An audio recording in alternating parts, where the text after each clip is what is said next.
본문은 그는 하나님의 벗이라 He was called God's friend를 말합니다. 이는 이사야 41장을 인용하는 말씀입니다. 이사야 41장 나의 종 너 이스라엘아 내가 택한 야곱아 나의 벗 아브라함의 자손아. 하나님이 누구를 벗친구라 부르시고 예수님이 제자들을 친구라 부르시는 문맥은 하나님의 명령 예수님의 말씀에 순종하고 행하는 차원입니다. 어제 그 부분을 강조했습니다. 인티머시, 친밀감으로 하면 intimacy with God, 하나님과의 친밀함은 감정적, 정서적 친밀감이라기보다는 하나님이 누구를 친구라고 부르시는 문맥으로만 하면 말씀에 순종하는 정도입니다. 누가 더 말씀에 더 따라 행하고 실천하느냐가 누가 더 하나님과 친하냐, 친구가 되느냐 이에요. 오늘은 본문이 인용하는 이사야 41장을 1장에 나의 종 너 이스라엘아 내가 택한 야곱아 나의 벗 아브라함의 자손아 할 때 종, 이스라엘, 야곱, 벗, 아브람 다 같은 말인데 그 중에 종과 벗, 친구만 떼서 아브람으로 적용을 하겠습니다. 아브람에게 많은 종들이 있습니다. 창세기 14장을 보면 아브람 집에서 길러지고 훈련된 318명의 사람들이 있었다고 말합니다. 그들이 전쟁에도 나갑니다. 소돔성이 전쟁에서 패하고 소돔 왕부터 백성, 아브라함의 조카 롯까지 전쟁 포로로 다 끌려갑니다. 그때 아브라함의 318명이 가서 다시 다 찾아옵니다. 곧 전투를 해서 이기는 자들인 거죠. 곧 아브라함에게 최소한 318명 이상의 종들이 있습니다. 이들은 전쟁터에 나가서 싸움도 할 수 있는 군인으로 훈련되기까지 한 인원입니다. 아브라함에게 이런 사람만 종이 있는 건 아니죠. 여자 종들도 있을 수 있고 또 군사훈련은 안 받고 양과 소를 치는 목축으로 전문화된 그런 종들도 있었을 겁니다. 곧 아브라함의 종들은 400명, 500여 명 됐을 거예요.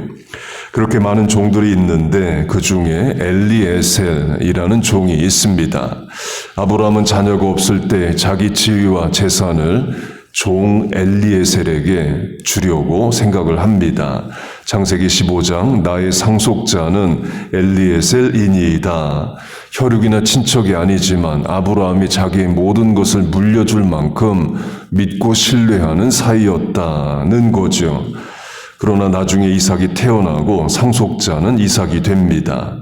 이때 종 엘리에셀이 인간적으로 나쁜 생각을 한다면 이런 생각할 수 있습니다. 이삭이 태어나지 않았다면 내가 주인의 모든 것을 다 물려받는 건데 이삭 때문에 내가 상속자가 못 되는구나 하면서 이삭을 미워할 수 있죠. 그러나 그러지 않습니다. 아브라함이 상속자로 여겼다는 거지 엘리에셀은 아브라함에게는 여전히 종입니다. 엘리에셀은 상속자처럼 행동하는 게 아니라 종답게 행동을 해야 돼요. 엘리에셀은 그렇게 합니다. 예수님과 제자로 하면 요한복음 15장 너희는 내가 명하는 대로 행하면 곧 나의 친구라로 예수님이 제자들을 친구로 여겨주십니다. 그럼 그날부터 제자들이 예수님을 선생님으로 부르지 않고 Jesus my friend, 예수님 내 친구 이렇게 인간 친구처럼 부르며 대할 수 있느냐? 그건 아닙니다. 예수님이 친구로 여기신다는 거지 제자들은 계속 예수님을 선생님으로 모셔야 하는 거예요. 출애굽기 33장을 보면 하나님이 모세를 친구처럼 여기셨다고 말합니다. 그렇다고 모세가 하나님을 인간 친구처럼 대하면서 섬길 수는 없는 겁니다. 모세는 모세의 위치, 자세, 태도를 지키는 거예요. 아브라함의 종 엘리에셀도 마찬가지입니다. 주인에게 인정받는다고 해서 자세 흐트러지면 바른 종이 아닌 거죠. 엘리에셀은 그 태도와 자세를 지킵니다. 그게 되니까 아브라함이 상속자로 여겼던 거죠. 종을 상속자로 여겨줬더니 분수를 모르고 정말 주인의 아들처럼 행동한다. 그러면 내쳤을 겁니다. 사라의 종 하갈로 하면 여종이 아브라함의 아이를 임신하게 되자 주인인 사라를 멸시합니다. 성경이 멸시라는 단어를 써요. 종이 자기의 지위, 분수를 잊어버리고 행동을 합니다. 주인인 사라는 종을 내칩니다. 하갈은 2번 쫓겨나죠. 하갈은 주인 아브라함의 아이를 임신했어도 사라에게는 여전히 종입니다. 그 위치, 분수를 지켰어야 해요. 그러나 사람의 욕심이, 죄된 본성이 그걸 잘 못합니다. 그렇게 이삭이 태어나고 이삭이 40세가 됩니다. 그때 아브라함이 이삭의 부인감을 찾고자 해요. 그 일을 엘리에셀에게 맡깁니다. 친척들이 사는 지금의 터키 튀르키예 남부에 가서 이삭의 부인감을 찾아오라 명해요. 곧 엘리에셀이 찾아오는 여자면 며느리로 받겠다는 거예요. 이삭도 받겠다입니다. 이삭도 엘리에셀이 찾아오는 여자와 결혼하겠다 동의했을 겁니다. 만약 동의 못했으면 이삭도 따라가겠다 했겠죠. 내가 살 여자니까 나도 터키 남부에 가서 내가 직접 고르겠다. 그런 말을 할 수 있을 텐데 그렇게 안 하고 엘리에셀에게 다 맡깁니다. 곧 아브라함도 이삭도 엘리에셀을 신뢰합니다. 그런 종, 그런 친구, 그런 인생의 동반자, 그런 동역자, 조력자가 있는 게 복입니다. 아브라함이 복된 인생인 것의 여러 이유 중 하나는 엘리에셀 같은 종이 있다는 거예요. 그렇게 엘리에셀이 이삭의 부인감을 찾으러 먼 길을 떠납니다. 당시의 문화에 의하면 신부를 데리고 오려면 신부 집에 줘야 하는 예물 선물, 브라이드 프라이스가 있습니다. 낙타 10마리와 아브라함 집의 모든 좋은 것을 다 가지고 갑니다. 창세기 24장 주인의 낙타 중 10피를 끌고 곧 그의 주인의 모든 좋은 것을 가지고 떠나 주인의 모든 좋은 것을 가지고 떠납니다. 이때 엘리에셀이 나쁜 마음을 먹으면 그 많은 재물을 가지고 먼 나라로 가버리는 겁니다. 그리고 자기가 주인이 돼서 새로운 인생을 사는 거예요. 그러면 아브라함이 쉽게 못 찾습니다. 지금처럼 국가 개념이 있는 것도 아니고 출입국 관리소가 있는 것도 아니고 공권력이 있는 때도 아니기 때문에 그래요. 엘리에셀이 도망가면 찾기 어렵습니다. 곧 아브라함이 엘리에셀을 믿기에 자기의 좋은 모든 것을 다 내어줍니다. 중국 역사로 비유하면 중국을 최초로 통일한 진시황이 죽지 않기 위해서 불로초를 찾습니다. 중국 내륙을 뒤져서 찾다가 못 찾자 배를 타고 외국에까지 사신들을 보냅니다. 외국에 사신들을 보낼 때에 불로초라는 귀한 약재를 찾으려면 거저받을 수가 없죠. 많은 보물, 진귀한 것들을 배에 실려서 보내야 됩니다. 그래서 어느 신하에게 그 책임을 맡기고 귀한 보물을 많이 실어서 배에 태워서 외국으로 보내요. 그 신하가 안 돌아옵니다. 2가지 이유 때문이라고 학자들 말합니다. 첫째는 불로초를 찾을 수 없으니까 없는 걸 찾아오라는 왕의 명령에 순종은 하지만 못 찾아가면 처벌받을까 봐 아예 돌아오질 않아요. 둘째는 그 많은 보물을 가지고 배를 타고 동남아시아 어디 가서 자기가 그걸로 새로운 지역의 왕을 하는 겁니다. 인간의 욕심 죄성으로 하면 2번째 가능성도 크죠. 강조점은 엘리에셀도 나쁜 마음을 먹으면 아브라함의 모든 좋은 것을 가지고 그냥 도망가 버리면 되는 거예요. 그러나 엘리에셀은 그렇게 하지 않습니다. 최선을 다해 주인의 며느리감, 이삭의 부인감을 찾아요. 근거는 창세기 24장을 보면 엘리에셀이 기도를 합니다. 여호와여 원컨대로 시작하는 기도를 해요. 그리고 기도도 구체적으로 합니다. 내가 우물가로 갔을 때에 한 여자가 내게 오고 내가 물을 좀 달라 그러면 낙타 10마리 물까지 우물에서 떠주겠다 말하는 그런 여자를 만나게 해달라고 말합니다. 적용하면 기도는 구체적으로 해야 됩니다. 회개도 구체적으로 해야 돼요. 올해로 하면 올해 며칠 안 남았습니다. 우리가 지난 세월 올 한 해 지은 죄를 회개한다고 할 때에 하나님 2023년의 모든 죄를 회개합니다. 용서해 주세요. 이렇게 두 문장 10초밖에 안 되는 기도로 2023년 지은 죄를 다 회개했다 한다면 진정성이 없죠. 천주교에서 지금도 행하는 인덜전스, 전대사 미사를 하면 이 지난 세월의 모든 죄를 한 날에 한 번의 미사로 다 사하는 미사를 드립니다. 쉽게 죄사함을 받는 거죠. 이슬람의 라마단의 권능의 밤, The Night of Power로 하면 그날 그 밤에 금식 기도하면 지난 세월의 모든 죄를 다 용서를 받는답니다. 그렇게 쉽게 회개가 되는 게 아닌 거죠. 기도도 마찬가지입니다. 구체적으로 하는 거예요. 그래야 하나님 응답하셨을 때에 과연 하나님이 내 기도를 들으시고 응답하셨구나를 깨닫게 됩니다. 구체적으로 기도를 안 했는데 어떤 일이 이루어지고 선물과 같은 좋은 일이 이루어지면 어찌 이런 일이 또는 내가 잘해서 우연으로 이 정도로 생각을 하게 됩니다. 그러나 구체적으로 기도를 했을 때 구체적으로 응답이 될 때 하나님의 도우심을 확인하고 찬송하게 됩니다.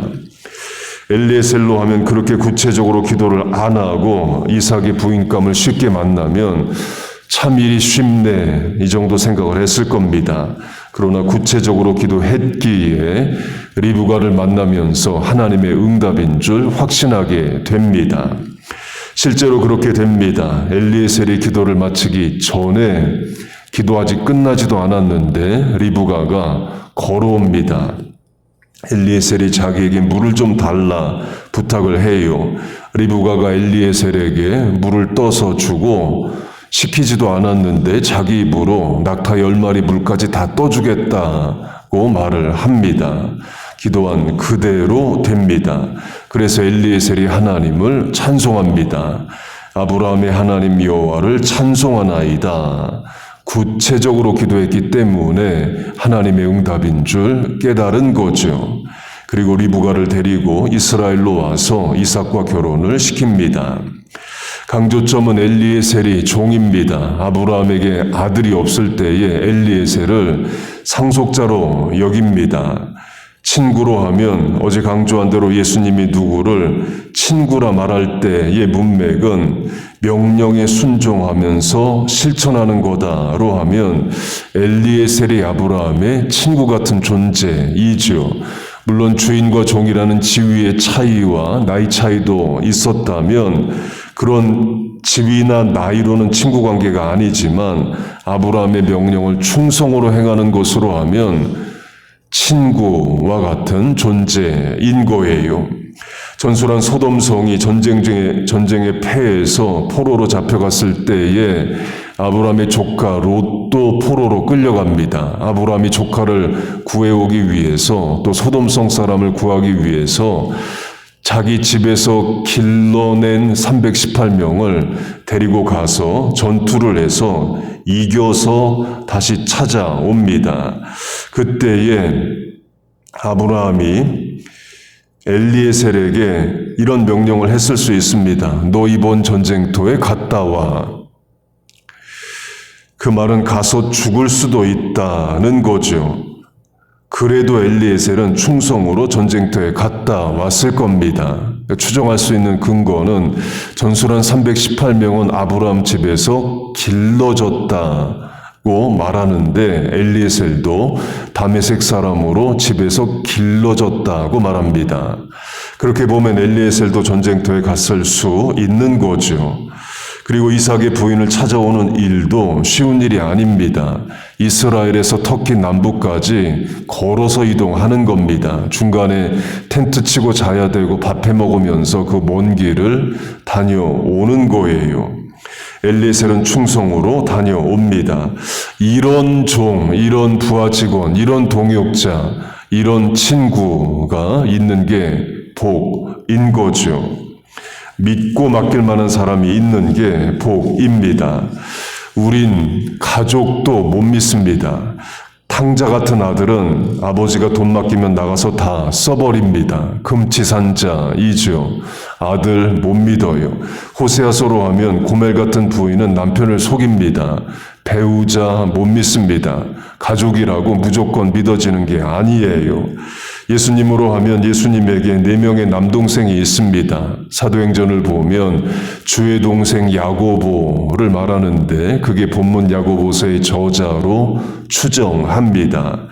예수님의 공생애로 하면 12제자 중에 예수님의 남동생들은 없습니다. 도리어 동생들은 예수님의 공생애를 이해를 못합니다. 그래서 미쳤다 하고 붙잡으러 온지라 그렇게 반응을 해요. 예수님의 동생들 도움 안 됩니다. 십자가 지실 때도 제자 요한이 십자가 밑에 옵니다. 예수님은 요한에게 어머니를 맡깁니다. 남동생이 4명이나 있는데 어머니 마리아를 제자에게 맡겨요. 그 말은 동생보다 제자가 더 낫다는 거죠.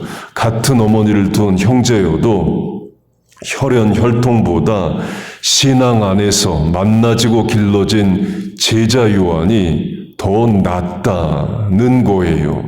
아브람도 그와 같습니다. 엘리에셀과는 혈연적, 혈통적 아무 관계가 없지만 자기가 길러낸 종으로 믿고 맡길 만한 자, 상속자로 여길 만한 사람인 겁니다. 요새식으로 하면 아브라함이 큰 기업의 CEO라면 은퇴하면서 누구에게 내 자리를 물려줄까?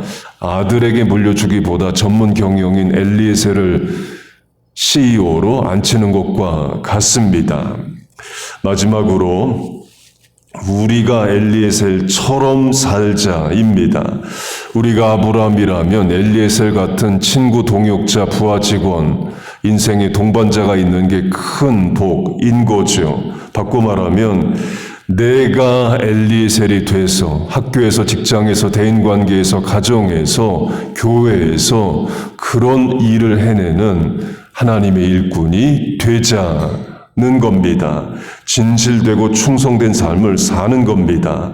나이 차이가 날 수도 있고 지위 차이가 날 수도 있지만 그런 사람이 되면 나도 누군가에게 친구가 될 수 있는 거예요. 이때 친구의 의미는 어제 오늘 강조하는 대로 정서적 유대감이 아니라 명령에 순종하고 실천하는 그 충성심입니다. 또 그게 세상의 빛과 소금의 삶입니다. 그 세상도 엘리에셀 같은 사람을 찾습니다. 그에게 기회를 주고 사명을 맡기죠. 하나님도 마찬가지이십니다. 우리와 자녀들이 이 시대에 하나님이 찾으셔서 쓰실 만한 일꾼으로 사명을 주시고 사명에 합당한 능력을 더하시며 친구라 부를 수 있는 그런 하나님의 일꾼 되기를 바래요. 찾으셔서 쓰실 만한 일꾼 되시자는 겁니다. 우리와 자녀들이 이 시대에 그런 일꾼 하나님의 친구 되시기를 주의 이름으로 축복하고 축원합니다. 아멘. 기도하겠습니다. 하나님 아버지, 우리에게 좋은 옆 사람들 붙여 주옵소서. 아브라함에게 엘리에셀 같은 종이 있듯이 우리의 관계 가운데 하나님이 붙여주시는 선한 인생들 많게 하여 주옵소서. 그리고 나도 누구에겐가 엘리에셀 같은 사람 되게 하시옵소서. 또 신앙적으로 하나님의 친구, 예수님의 제자들을 예수님이 친구라 부르신 것처럼 우리도 친구가 되어 하나님의 명령, 예수님의 말씀 다 준행하고 순종 실천하는 자들 되게 하여 주옵소서. 하나님, 2023년도 3일 남았습니다. 이 3일 남은 이 짧은 기간이지만 하늘의 문을 여시고 이 아침에 간구하는 기도에 응답하여 주시옵소서. 예수님의 이름으로 기도하옵나이다. 아멘.